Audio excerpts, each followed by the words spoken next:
videolõunatund Nõmme raadios.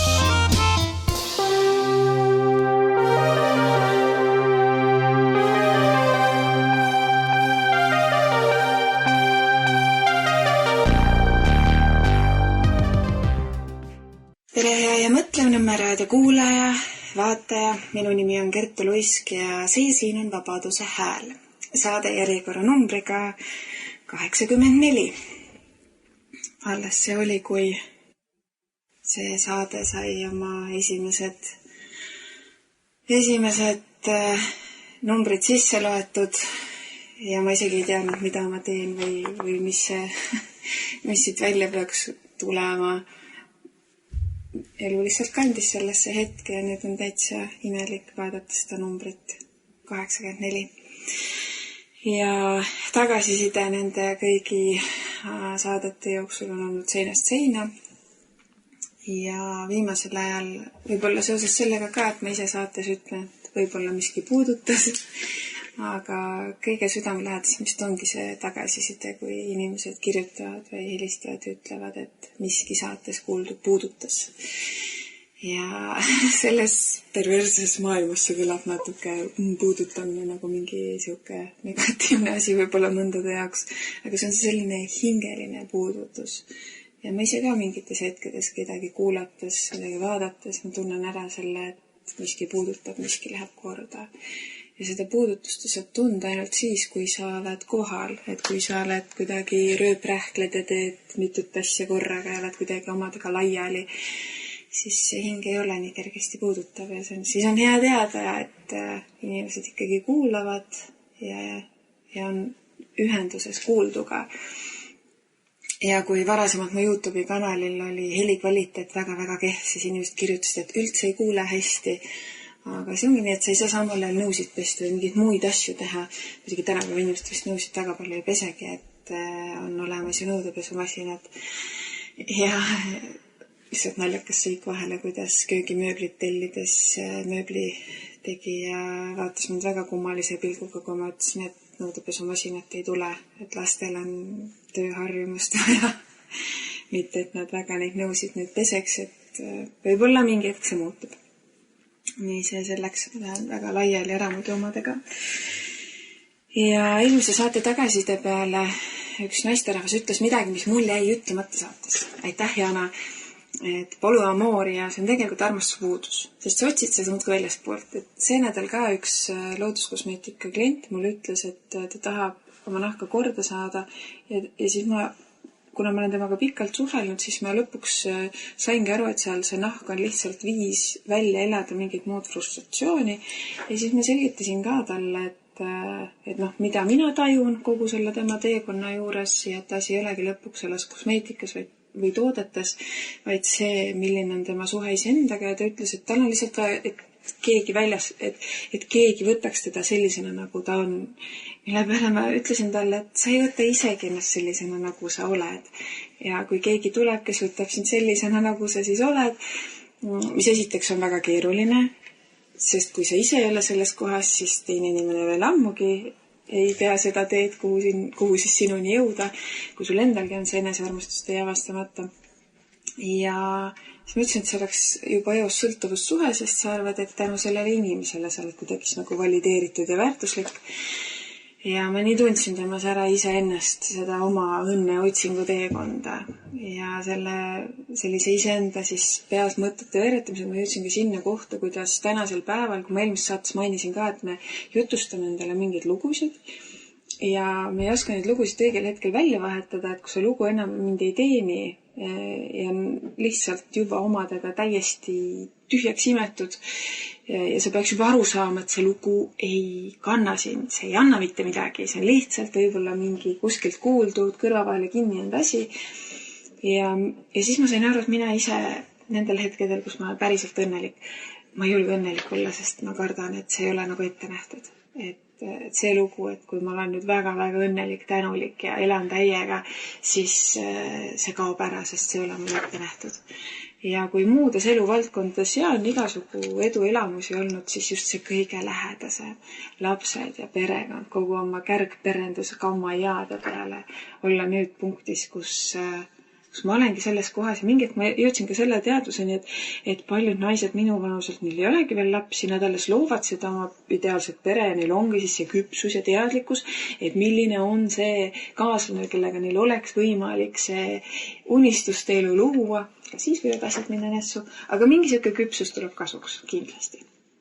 Ja nüüd, kus ma olen selles punktis, kus mu see kõige unistus on realiseerunud, on imelik, et ongi kaaslane, kes jagab maailmavaateid, kes on isa juba enne, kui laps sünnib, kes hoolitseb ema eest nii, et sellel lapsel oleks ema kõhus olles väga hea olla. See on kuidagi kummaline. Täpselt see lugu, et see on liiga hea, et olla tõsi. Siin peab mingi aga olema. Ja see on siis see minu hetke lugu, et võib-olla keegi, kes arvab, et ma lihtsalt räägin ja võib-olla ma ei tea, kuskilt Instagramist kuulen kedagi rääkimas, et see on lugu, lase lahti. Ma jagasin praegu siis enda isiklikku, mis on see minu lugu, mida mina vajan lahti lasta ja mis on nii paganama keeruline, sest see kuskil alateadvuses elab oma elu. Nii, aga ma lähen asja juurde ja miks on raske inimestel ennast aktsepteerida sellisena, nagu nad on. Ma arvan, et seal tulebki mängu sama Instagram ja sotsiaalmeedia, kus me võrdleme ennast väga palju teistega. Mulle nii meeldib, kunagi oli see samune Eurovisiooni teema. Me olime maal vanaemal külas ja mul täditütar, kellel on väga palju lapsi ja ma lihtsalt imetlen seda naist, sest temas on midagi lihtsalt nii tervet tema elus. See maalähedane elu, palju lapsi oma põlde ja see selleks. Siis ta ütles nii rahulikult, ei no ükskõik kes meist, löö lille, uhked riided selga, ükskõik kes meist võiks seal laval olla. Ja mina olen siis tükk maad noorem ja mõtlesin, et täitsa õige, nii on. Ja siis sa võidki elada oma naturaalset, loomulikku metsas elu ja sa tead, et sa võiks sama hästi seal laval olla. Need inimesed, kes seal laval on, ei ole mingi teine kvaliteet inimesi, nad on inimesed nagu meie, neil on lihtsalt elus teised eesmärgid. Ja ma mäletan nii hästi, kui ma veel Iluravi koolis käisin, siis käis meedias see teema, et justkui hakatakse nõudma seda, et pilt, mis on photoshopitud, et sinna peab juurde panema märke, et see on photoshopitud. Ja kuidagi see teema vaibus ära. Ja tänasel päeval filter ja siis sa vaatad peeglisse ja mõtled, oi jah, ja kusjuures need kaamerad, isegi kui sa ei vali endale mingid mega glam, botox ja muid filtreid, siis juba nad moonutavad natuke, et sa oledki siis seal telefonis vaatad peeglist, et kurjam, maru suur vahe. Ja siis me eelistamegi seda sellist virtuaalmaailma natuke rohkem. Siis me võrdleme ennast seal teistega ja see on selline moment, kuhu ma ise olen tundnud, ma jälle mingi hetk jõuan. Ma jälle mingi hetk olen hästi palju vaadanud teisi, imetlenud ja kuidagi iseenda suhtes siis seda enesehinnangut natuke allapoole lasknud, sest päris see ma ju ei ole, mis nemad seal ja nii edasi. Et selles plaanis ma mõistan, miks tänases maailmas on raske iseennast võtta sellisena, nagu sa oled. Ja see ei ole see, et ma olen 10-10, vaid et ma võtan ennast sellisena, nagu ma praegu olen. Mul on head vead, ma olen valmis endaga tööd tegema. Ja see peaks olema see selline terve punkt, kust elada. Ja endaga tööd tegema mitte selleks, et teistele meeldida, vaid iseendas olla selles heas kohas, et ma annan endale parimat. Või ma püüdlen iseendale parima pakkumise poole. On see unekvaliteet, toidukvaliteet, tervislikud eluviisid üleüldiselt.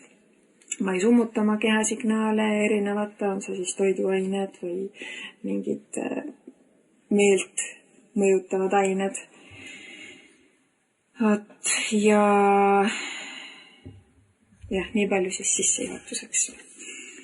Ja natuke puudutas nii Eurovisiooni teemat, millest ma tunnen, et ma ei taha väga palju rääkida, aga üks hästi kummaline moment jäi mulle niimoodi silma. Ma nägin seda edetabelit, kus Eesti siis seal oli väga tublil 3. kohal ja ma tean, et see lugu, mina eelistaks midagi kaunist ja praegu Eurovisioonil see selline nagu kiiksuga geniaalsus on siis see, mis rabab. Aga olgu, see ei ole minu üritus, kes naudivad, las naudivad, tore kui inimestel on, mis neile rõõmu valmistab. Muidugi ma tunnen, et see võtab nii suure tähelepanu ära inimestelt ja nad ei märka seda, millele tegelikult peaksime tähelepanu pöörama. Kõik see kammaia, mis nõuaks tegelikult kollektiivset selgade sirgu ajamist, aga selle asemel lahutatakse meeli. Ja üks tagasiside oli ka see, et Kertu kuula selle ja selle maa laule, tõesti väga head, tasuvad kuulata. Ma ei ole selleni veel jõudnud, aga ma tean, et ma jõuan, mul on meeles. Ja läbi aastate kunagi ma jälgisin väga Eurovisiooni ja sest lihtsalt sealt rehvas olema pärleid. Ja ma kuulasin need lood siis aastasse kõik järjest ära ja lihtsalt nende pärlite pärast. Austraalia lugu Zero Gravity, mulle nii meeldis. Ma panin niisugusele aastaarvu kirja 2019 aasta, siis 2010 aasta Moldova, see saksofoni jupp, see on lihtsalt, kui ma seda juppi kuulen seal lauluses, siis mul on see kuidagi tuju läheb iseenesest heaks, mingi maagiline värk. Ja tegelikult, mis mulle Eesti lugudest, Neiokas ja Tii võru keeles, ka selline minu jaoks väga-väga ilus lugu oma energiaga. Aga Eesti lugudes Letos vett on vist läbi aegade mu selles kiiksuga mõttes lemmik, sest see oli lihtsalt nii halb, et hea. Ja viimasel ajal ma olen mitu korda tabanud ennast ütlemast nii halb, et hea. Ja kui ma siin raseduse lõpus kõiksugu asju proovisin, et see tita juba sündima hakkaks, siis sünnitoetaja soovitas, et õnnehormoon peab hästi laes olema, naera hästi palju, vaata lõbusaid filme, komöödiaid. Ja mõtlesin, et okei, et Poirot sarjad alati tekitavad minus väga hea tunde, kogu see õhustik ja ajastu. Ja avastasin, et kõik osad on ära vaadatud ja nii mitu korda vaadatud, et ma alguses isegi mäletan, mis seal lõpus juhtub. Sest mul on kogu see DVD-de sari olemas. Ja siis mul meeles, et viimane kord ma ostsin selle Mõrv Ida-Ekspressis, mis on siis tänapäevasem versioon. Johnny Depp mängib ja ma ei jõudnud isegi Johnny Deppi osani, kui mul lihtsalt hakkas halb, sest see oli kohutav. Ja siis ma ütlesin ka elukaaslas, et ma ei suuda seda vaadata. See on nagu üle mänginud. Sul on see sellepärast, et sest ma olen megageenius, ma olen Hercule Poirot mingi viigrivuntsiga. Ja see on sellepärast nii. Ta oli lihtsalt nagu nii üle mängitud. Vastik. Ma ei suutnud. Ja siis me vaatasime mingit Jaapani filmi, mis kaane pealt oli kohe näha, et see on nii halb, et hea. Ja see oli nii halb, et hea. Story, kuidas naine siis edukas mees ja tal on naine, kes ei tunne maitseid, aga armastab süüa teha, kutsub kolleegid külla ja kolleegid kõik oksendavad pärast auto kõrval. Ja kuidas neile tuleb öösel varas ja see varas sööb külmkapist mingit naise tehtud rõvedat asja ja talle nii meeldib ja siis ta hakkabki sinna Maia Vargile käima. Ümber selle keeles kogu story, aga tõesti sain naerda.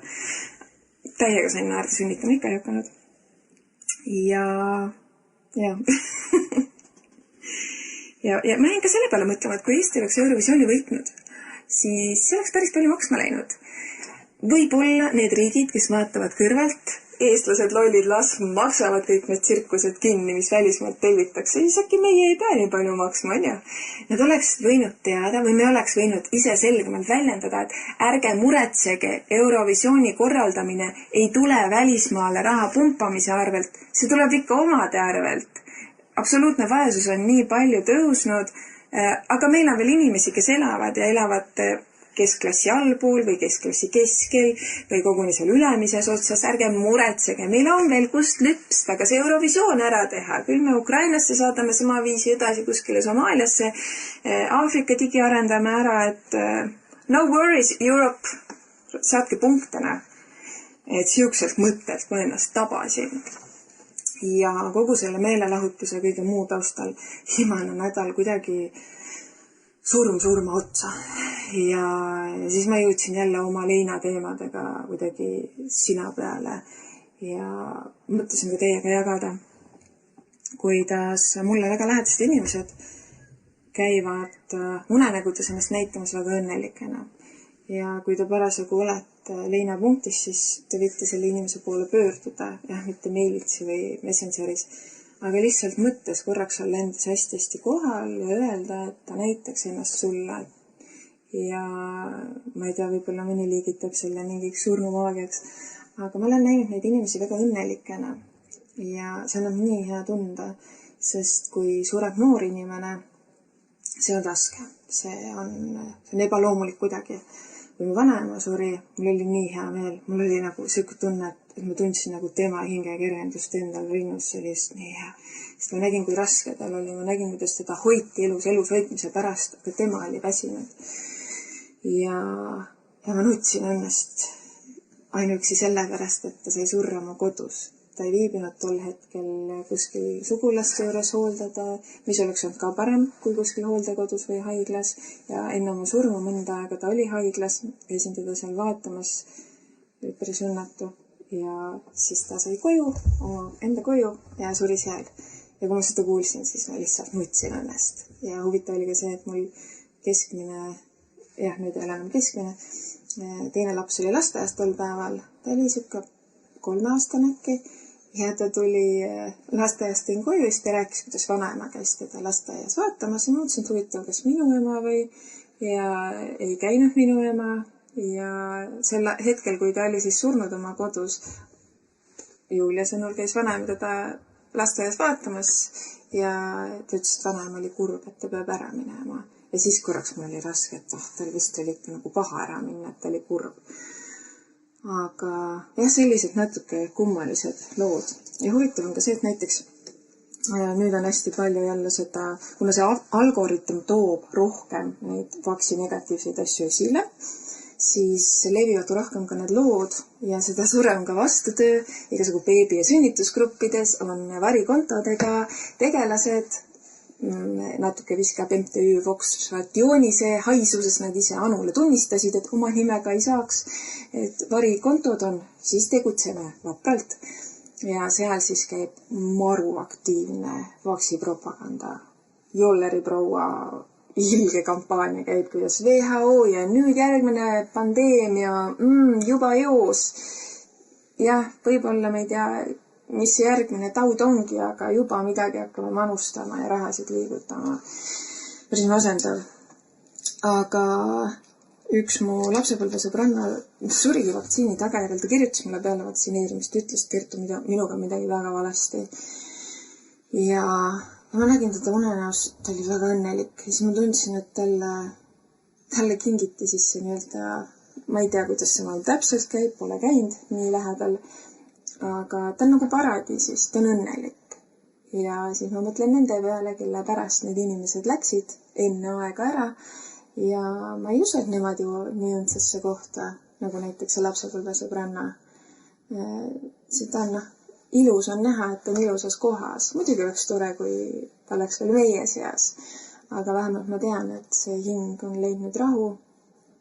Ja need, kes neid hingesid siin enneaegselt saatsid ja saadavad veel, sest Karmen räägib muud kui kuidas nüüd teatakse paremini. Ma küsin, kas vigu ka tunnistatakse. Väga paljud päästeti ära selle süstiga. No, ma ei tea.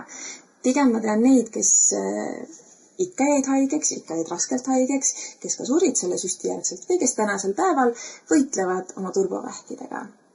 Ja natuke läheb võib-olla pikale see saade, ma nii palju toon mingeid kõrvalisi näiteid, aga mul oli üks klient ja siis ma ütlesin talle, et ta hingaks, sest ma tundsin, et ta ei hinga.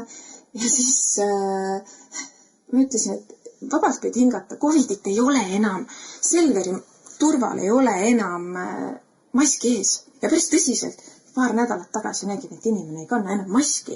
Ja siis ma mõtlesin, et Covid on möödas ja kusjuures väga ilus naisterahvas on. Ja ma ei olnud kõik see aeg Covidi algusest saati, ma ei olnud näinudki, mis näoga see inimene on. Ja nüüd ma nägin, kena naisterahvas, milleks siis seda nägu varjata niimoodi, ma ei tea.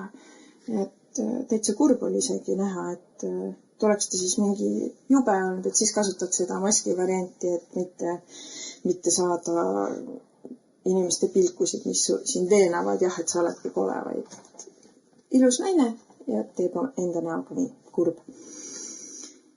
Vot, ja seoses sellega, et siin pere on täiendust saanud, ma olen mõelnud selle emaduse teema peale, et kas tõesti see, et meid eestlasi on järjest vähem ja vähem, kas seal on mingi selline lahendus, kuidas päästa meid välja suremisest. Ja üks viis ilmselt ongi see, kui naised jagaksid julgemalt oma seda emaduse ilusat poolt. Ja raske on ka, päris ropult raske. Ja raske võib olla isegi nii lihtne asi, kui see, et näha, et su lapsel on ebamugav.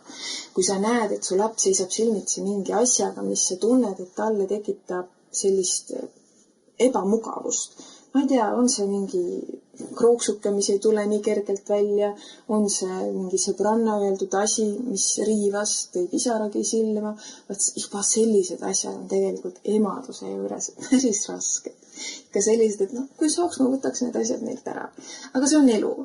Ja midagi pole teha, me ise ka, kui ma ei oleks oma ebamugavust-teekonnal läbi käinud, siis tänasel päeval ma olekski väga-väga hapras kohas omadega.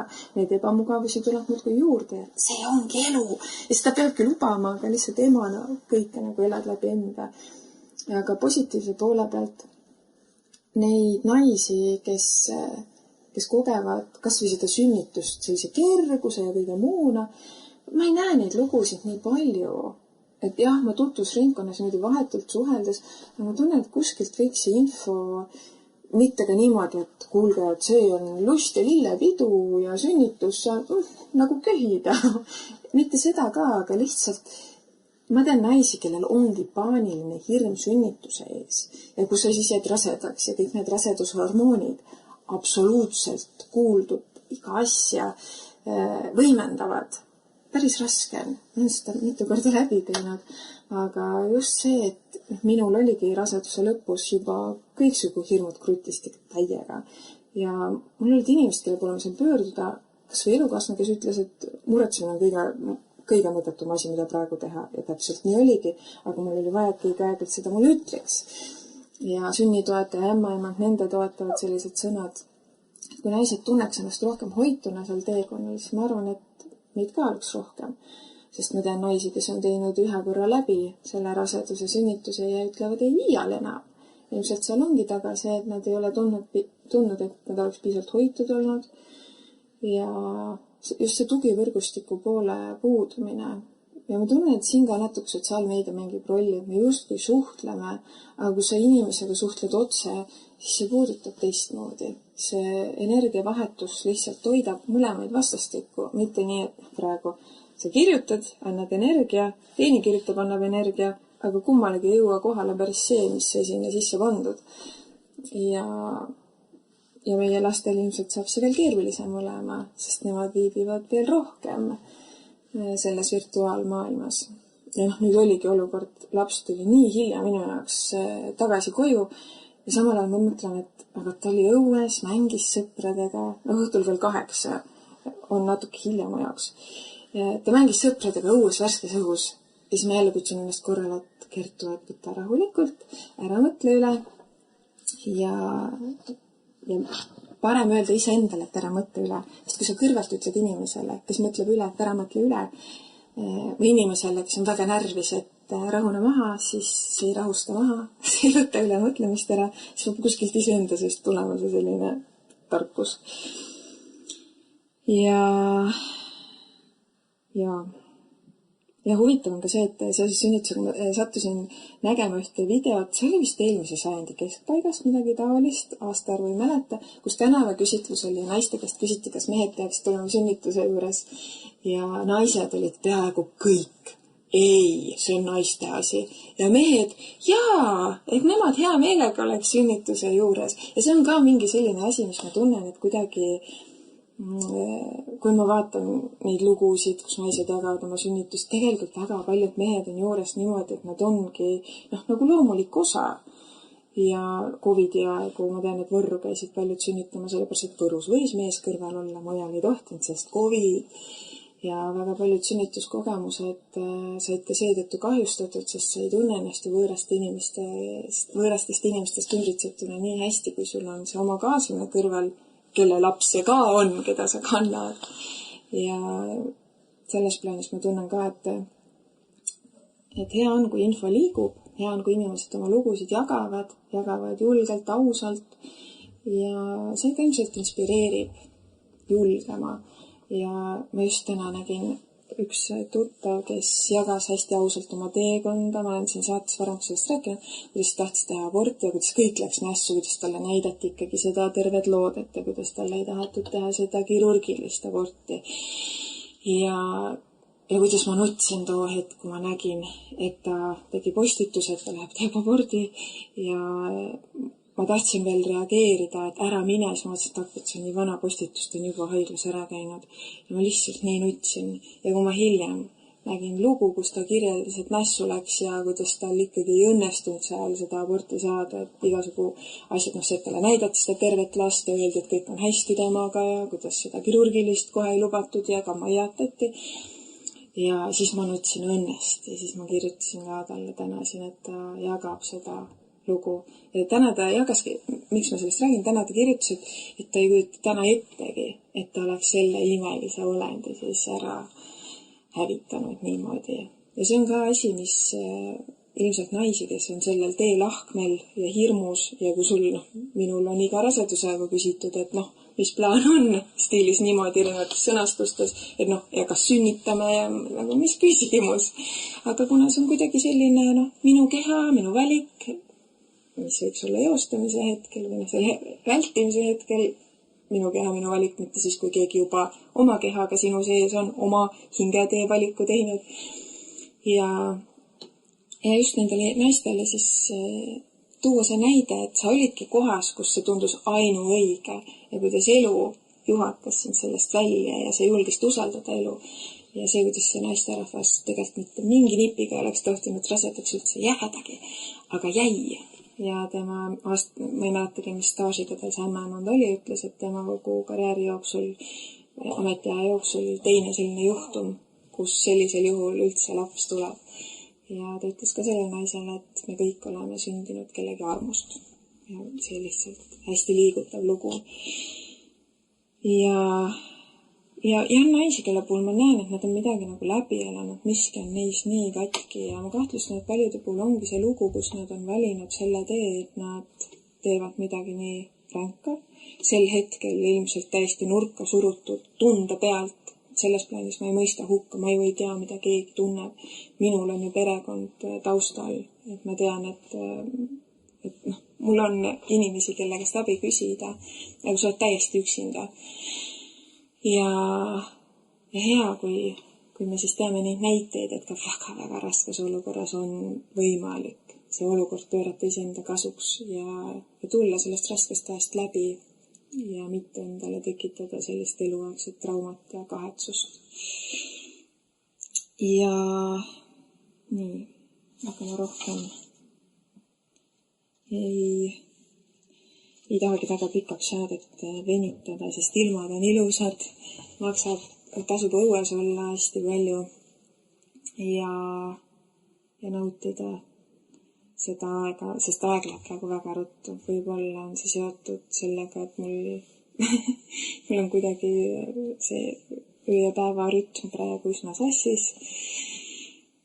Ja kuu aja pärast juba on ju vandenõuanalüütikute suvepäevad. Soovitan teil juba vaikselt märku anda, kas olete tulemas. Just paar päeva tagasi panin üles ka praeguse hetkeseisu kava, mis ei pruugi olla lõplik. Mingid muudatusi võib ette tulla koha peal ka. Ilmselt minuti pealt me ei suuda kõike teostada, mingit sellist kõikumist võib esineda. Aga kui soovite tulla, siis ma soovitan vaadata Facebookis ürituse nimi on vandenõuanalüütikute suvepäev 2025. Vanglaplaneet.ee lehel on video, kus me räägime sellest, mis siis plaanis on.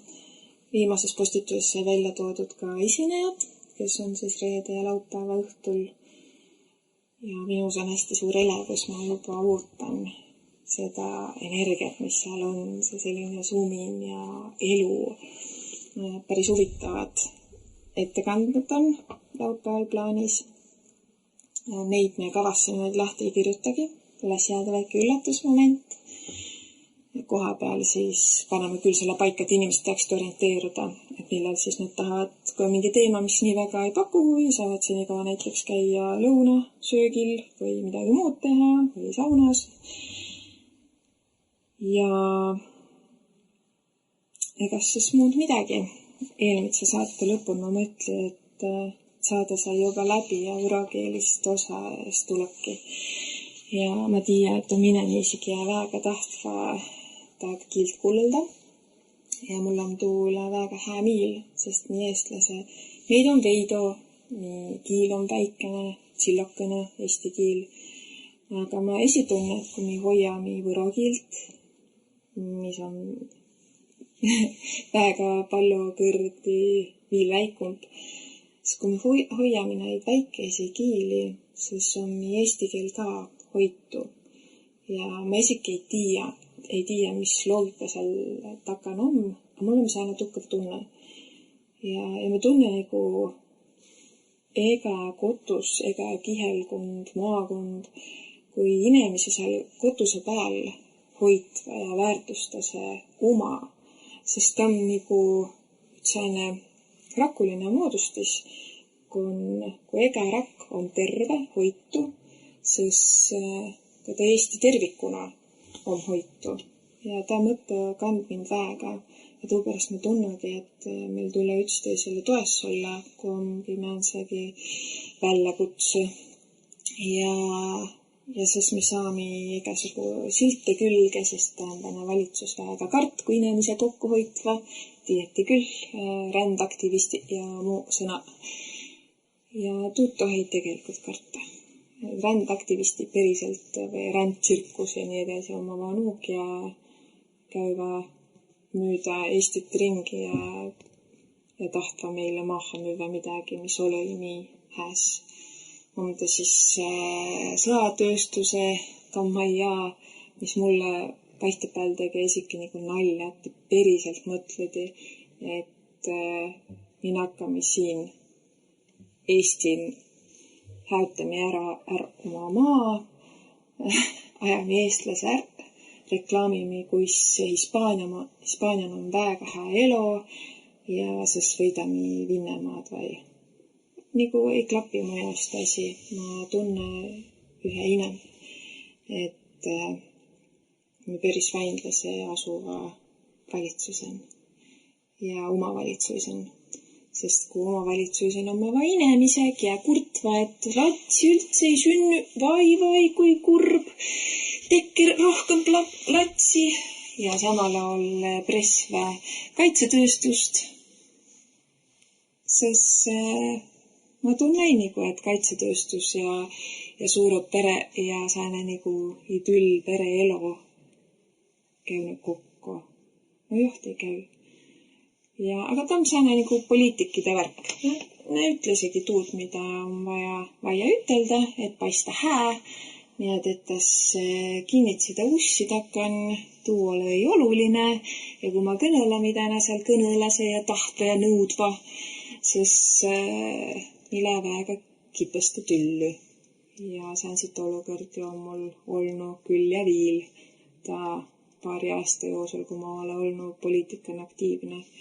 Nüüd ma nagu ei tiiäki sügise tuleva valimise ja see kipel nagu kummaline tunne on, et inimese, ma tunnen, et iks luutva tõisi pääle ja mu käest on nii palju püstu, et Kertu, kas sa eks kandideerid? Ja ma mõtlen, et küstes tuu pärast, kas sa eks kandideerid?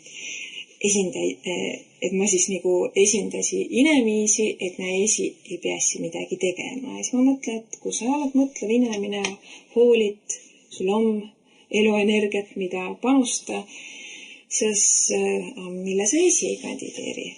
Ma olen täiesti tavaline kodupärnane. Ma ei tunne nii, et mul oleks kohustust, et tahad ette võtta nii suurelt, et ma siis kõiki esindasi. Et ma kiipen tunne, et mul tuleski nagu rahulikumbalt võtta, et inimesel tekis hirm. et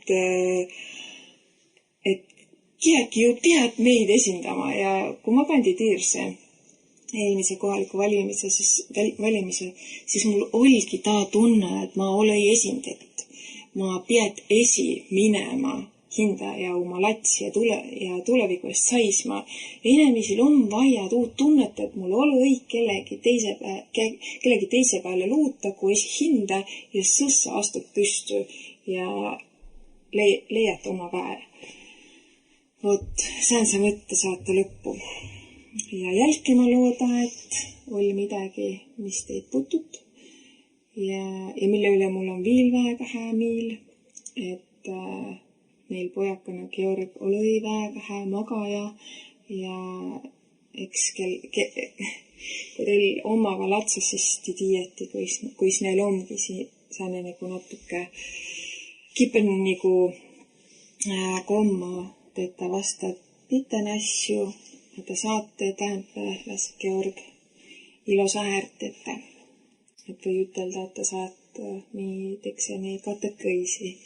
Ma kõnelsi ja ta magasi siin ilosahe. Võib-olla kipen oli esiki kuulda, kuis ta läbi une midagi hellu tekse. Aga aituma kullamast ja järgmise kõrrani.